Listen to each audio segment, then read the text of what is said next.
Plans का क्या अर्थ होता है, ये आज की इस वीडियो में समझ लेते हैं। प्लान्स को दो तरीके से इस्तेमाल किया जा सकता है। एक तो प्लान का प्लूरल यानी बहुवचन होता है प्लान्स, यानी कि एक से ज़्यादा प्लान को हम प्लान्स कहते हैं। और प्लान का अर्थ होता है योजना, व्यवस्था, नक्शा, आलेख, रूप या यत्न। तो एक से ज़्यादा प्लान को हम प्लान्स कहते हैं, यानी कि एक से ज़्यादा योजनाओं, व्यवस्थाओं, नक्शों को प्लान्स कहा जाता है। इसके अलावा प्लान का इस्तेमाल वर्ब के रूप में भी किया जाता है। तो वर्ब के रूप में प्लान का इस्तेमाल जब प्रेजेंट एंड डेफिनेट टेंस में ही, शी, इट या सिंगुलर थर्ड पर्सन के साथ किया जाता है तो रूल के अकॉर्डिंग हम उसके साथ एस लगाते हैं, जिससे प्लान्स बनता है।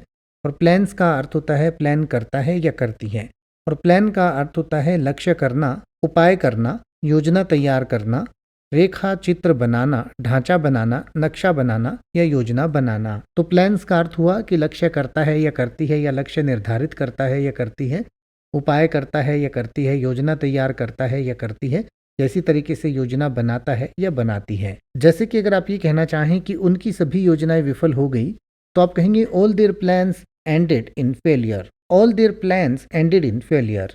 या अगर आप ये कहना चाहें कि हमें अपनी योजनाओं को अमल में लाना चाहिए, तो आप कहेंगे we must put our plans into action. We must put our plans into action या इनटू प्रैक्टिस। या अगर आप ये कहना चाहें कि वह घर जाने की योजना बनाता है, तो आप कहेंगे he plans to go home.